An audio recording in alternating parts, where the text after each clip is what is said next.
Bismillahirrahmanirrahim. This is our 12th lab that is related to chapter 12, that is vector data analysis. In this lab, we will follow a timeline as vector data analysis concepts and buffering and overlay, site analysis, distance measurement, G statistics, and then we will be concluding our lab session. For this lab, you need to go through the Chang book for your reference, that is chapter 12, and see some important points which are mentioned in this chapter.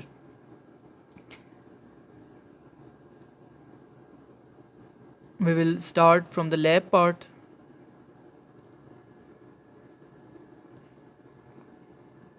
Okay, the first task, it is basically to perform buffer and overlay operation in ArcMap. Uh, you need to start ArcMap. Once just click on this window icon, your ArcMap will be started. Okay, once your ArcMap window is open, you just have to go to the insert tab and click on insert data frame, right?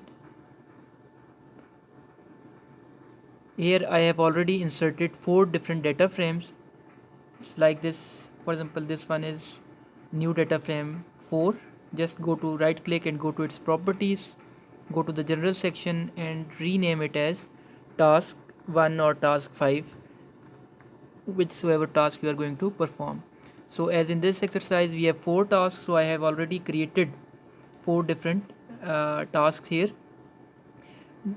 Just right click on this task layer and click activate, so your that particular task window will be activated, right? So let's start from this. Task 1 is basically performing buffering and overlay. For this task you need shapefile of land use, soils and sewers. So in ArcMap in task 1 I have added these 3 files. You just have to right click, go to add data, and in add data browse to your folder wherever your data set has been placed and just click that.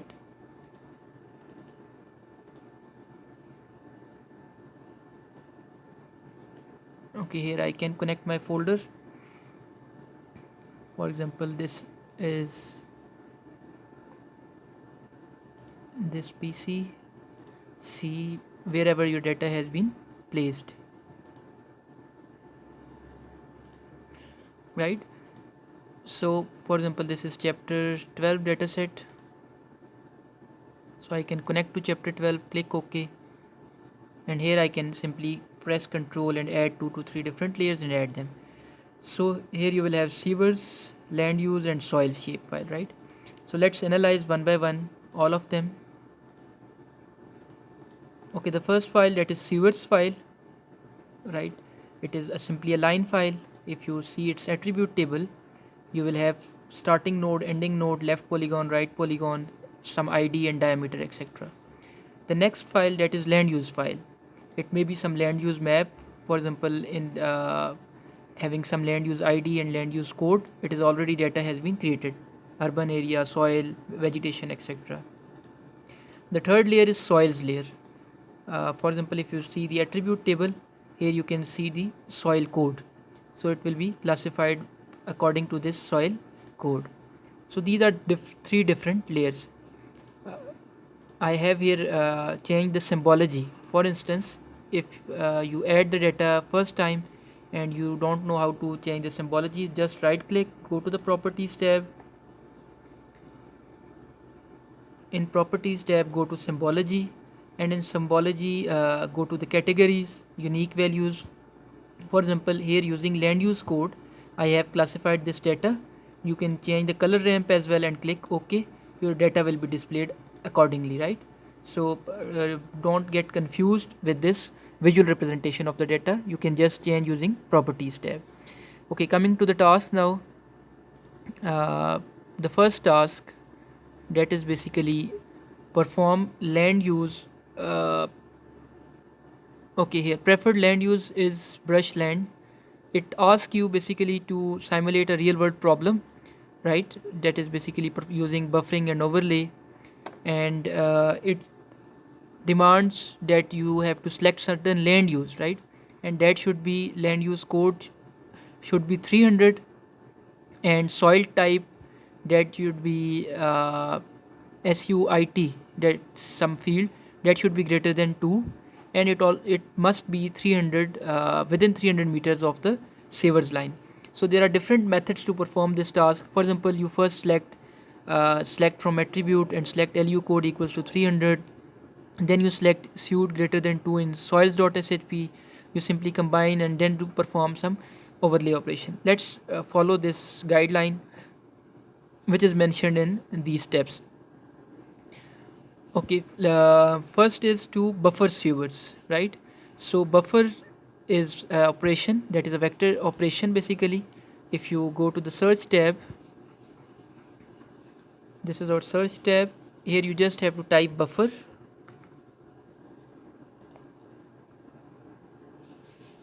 Your buffer tools will be uh, opened up here: buffer analysis, buffer coverage, etc. The other method to use buffer is to go to the arc toolbox and then go to the analysis tool and then proximity tool and then buffer tool. So using buffer you can simply generate buffer around line, around polygon, or around some point file. So let's follow this. Okay, we need to draw 300 meters buffer around sewers file, right? So simply you have to select buffer and analysis, buffer analysis.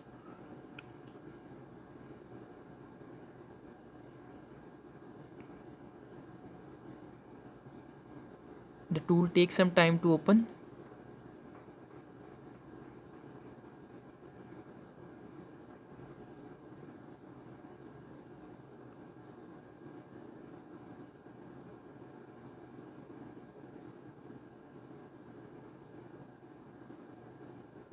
Okay, here it is.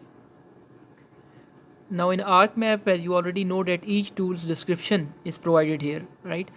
So you can see that it creates buffer around input.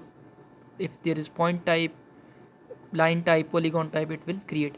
So in this buffer section you just have to input your file. For example, that is sewers,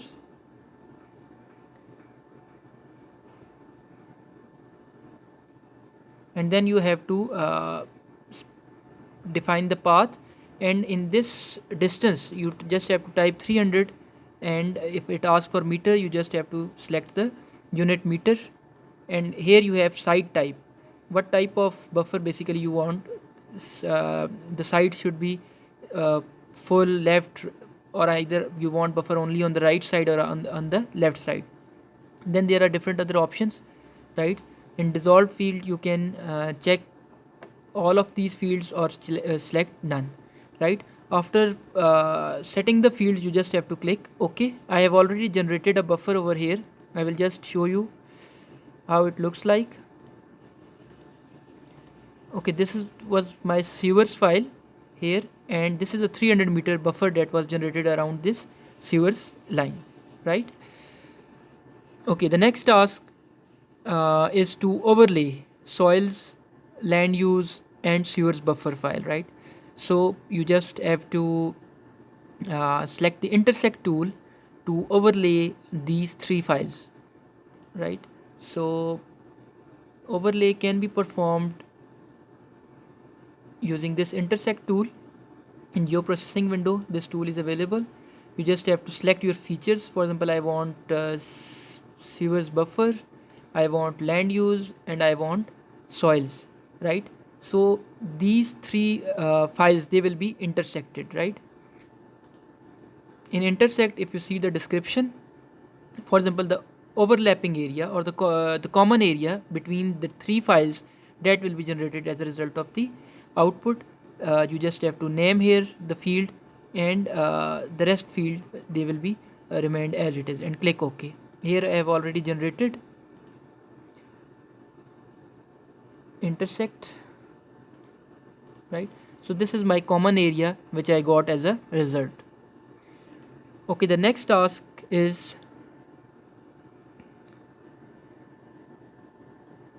the final step, that is to use this SQL query builder, and I should select a value, that is suit should be greater than 2 and land use code should be equal to 300. How to select this? Basically go to attribute table. Here you just have to check that you have suit here and you have LU code here, right? So go to this drop down, select by attributes, and just write a query over here. For example, suit that should be greater than or equal to 2. Here it is greater than or equal to 2, and the next thing is and LU code equals to 300. You just have to select and LU code equals to 300. Just verify your query and click apply. So 13 records, they will be selected, right? So these 13 records, they are basically they are basically our output, right? Next, there are some questions in which you can add field, you can perform some visual basic script, but there is no need to perform that. The main task was to get yourself introduced with buffer, how to perform buffer and how to select different layers. Here you can see some highlighted sites, right? So this is basically an application of site selection using buffer. I had 3 layers: sewers, land use, and soils. So I generated a buffer around sewers that was of 300 meters. Then I intersected all my 3 layers to combine sewers buffer, soil, and land use to get a common area. And from that common area, I generated some SQL query to select my potential sites, right? And I can export my selected site. For example, let's export them here in default geodatabase as suitable sites.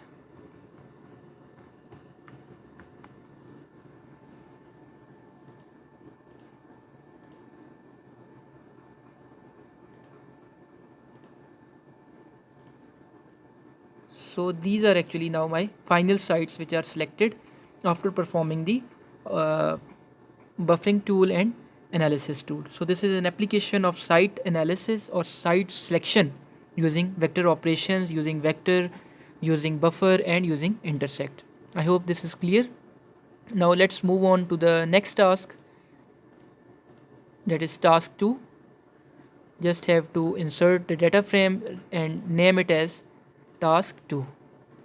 I will uncheck layers which have already performed some operation in order to save the time.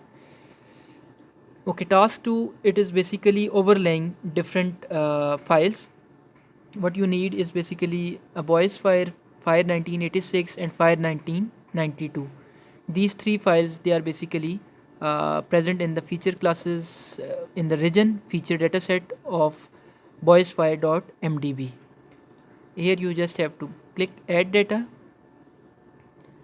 and in chapter 12 you just have to add your dataset. It is will be present there in the database.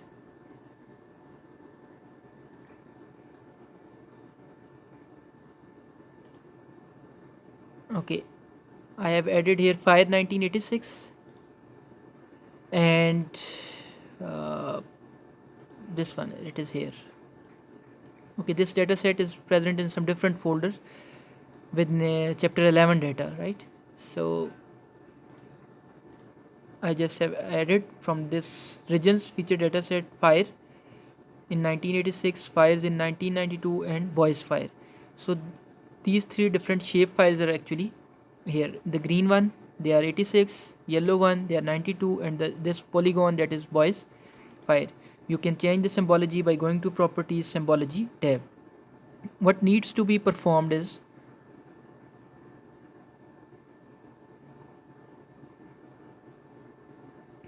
you have to perform union operation for fire 1986 and 19 92, and then you have to perform intersect operation in 1986 and 1992 file. These are two different tools. For example, if you go to geoprocessing and select union, what union will do? Union will basically, if you have two layers, right, as a result of union you will get an output of this type. Your all both layers will be added, and if you select the intersect, your common area will be added over here. Here you have to select file 1986, file 1992, right, and then you have to save the output type and click OK, right? So in this method you can perform union.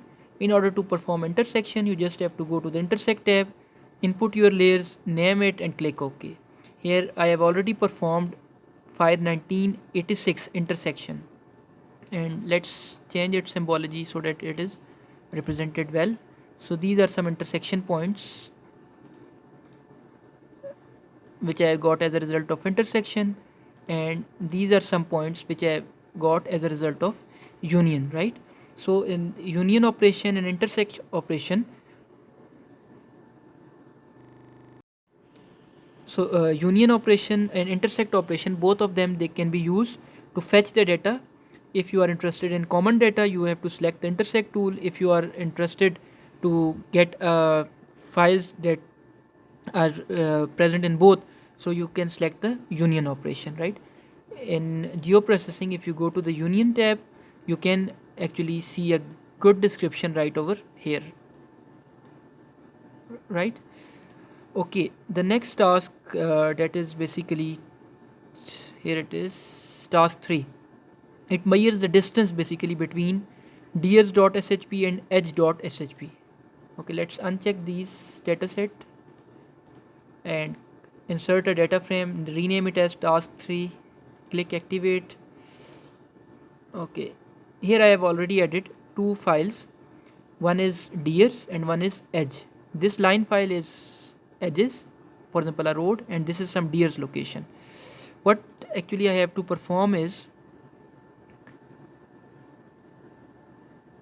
task 3 asks you to measure each deer location to its closest edge, right?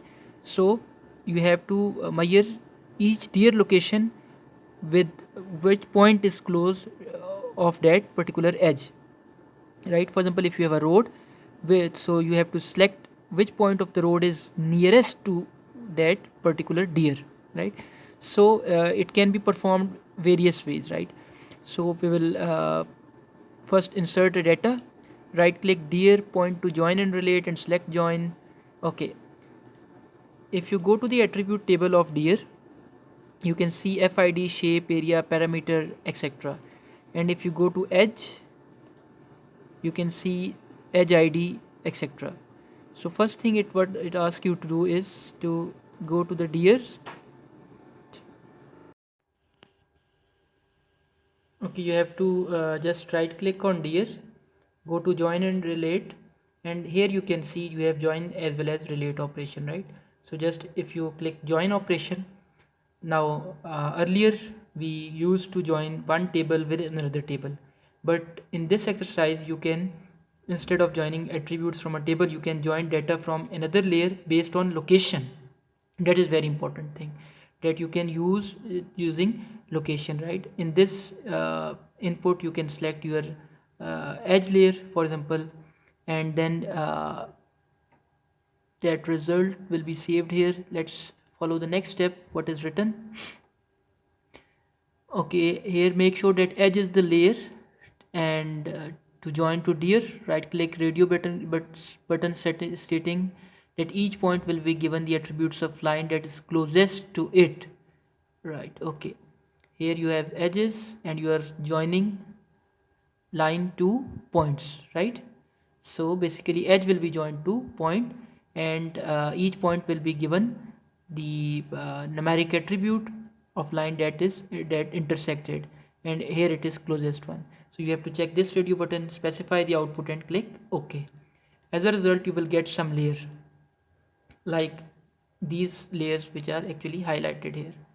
So these are basically the deer's location highlighted, which are close to that edge, right? So we have measured actually the deers which are close to roads, right? So this application is very interesting. For example, if a person he needs to uh, catch some deers, or if a person he needs to perform some wildlife related operation, he can use this GIS query to see which deers they are actually can be accessible from roads, right? Okay, the next task that is very important, that is basically chapter 4, task 4, that is G statistics, right? In this task, you need to add this dataset adabg00.shp.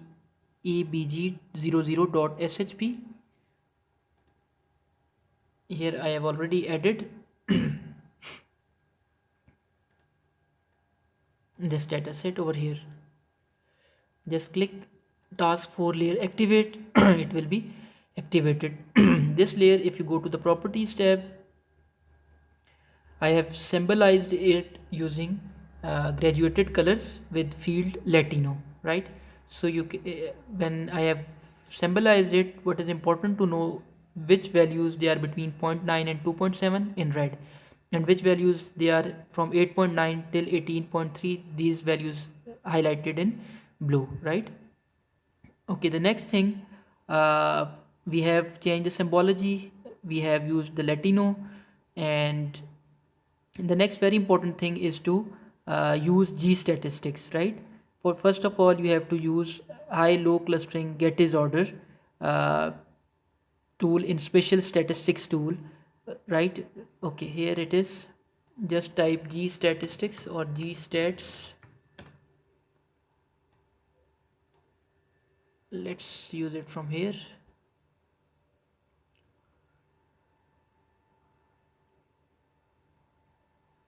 If you know the exact name, that can be accessed from here. Geostatistics. This tool is available in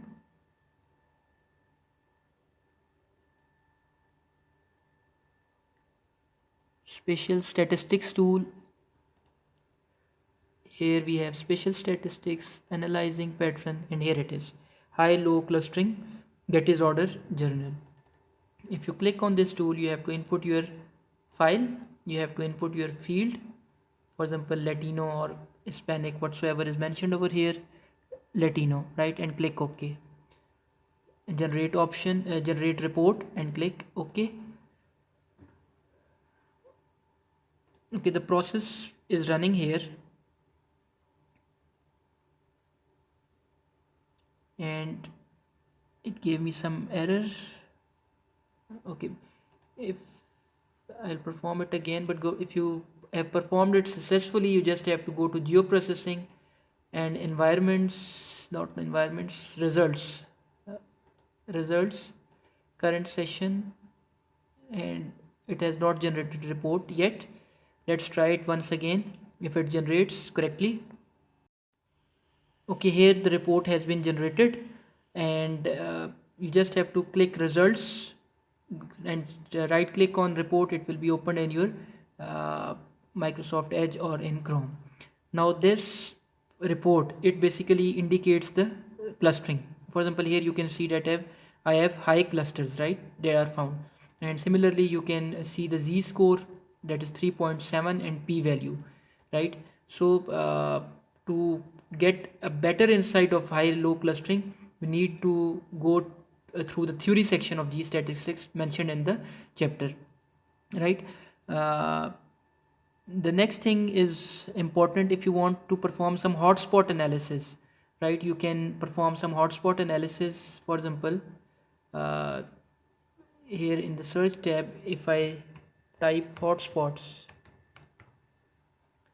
this tool is widely used in GIS. For example, here hotspot analysis tool.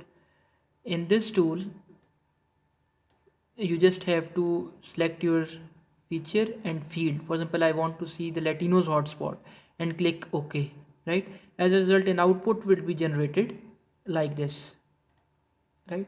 So if you can see this area, for example, I change the symbology to red. So these are my actually hotspots highlighted in red.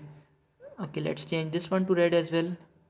So you can see that this is my hotspot, this is my hotspot. This analysis is very important in GIS when you do crime mapping or some other analysis like that. So you actually need to find which are hotspots of my data. For example, if you want to find the number of corona cases and see that where corona cases they are frequently occurring, so you can use the hotspot analysis tool, right? So these tools, they are widely used in GIS. Then you can find auto correlation. One last thing that is left, that is also very important. Moran's eye. Okay, here it is, spatial autocorrelation tool. If you want to check either your data is clustered or either it is dispersed, you have to use your data set, you have to check the field, and you have to click generate report and click OK. Once the result is finalized, you just have to go to results. In results, you just have to click on report, and that report will be opened over here. This is my spatial autocorrelation report, which shows that my data is actually clustered, right? So you can check that either your data is dispersed, either your data is random, or either your data is clustered. So this data is basically clustered data. And similarly, you can see the z-score and p-value of this clustered data. What is the significance of this clustered data? Either it is significant or not, right? So in order to better understand spatial autocorrelation, high-low clustering, or hotspot analysis, I will suggest you to read this last section 12.4.2, Moran's eye, that will tell you if Moran's eye value is 1, it means your data is clustered. 0, it means there is no clustering or no autocorrelation. If -1, it means that dissimilar values, they are actually -1 means dissimilar values, they are adjacent to each other. +1 means similar values, they are adjacent to each other. And similarly, you can check here the G statistics, which are basically used for data analysis and data insights. So just have to perform spatial autocorrelation, perform hotspot analysis, and perform a clustering, high-low clustering report, so that you can get familiar with high clustering term, clustered term, z-score, p-value, and the important hotspot analysis to identify in your area. So this is all for today's lab. I will just get a simple revision of that. Vector data, we performed buffer and overlay, we intersected few layers, we selected a suitable site using vector operation, then we perform a distance operation or distance measurement, deers and edges, and we saw that which basically deers, they are close to the edge. And then we perform some G statistics, in which hotspot analysis is very important, high-low clustering, and spatial autocorrelation. These three things, they must be known as a GIS analyst. Thank you. That's all for today's lab.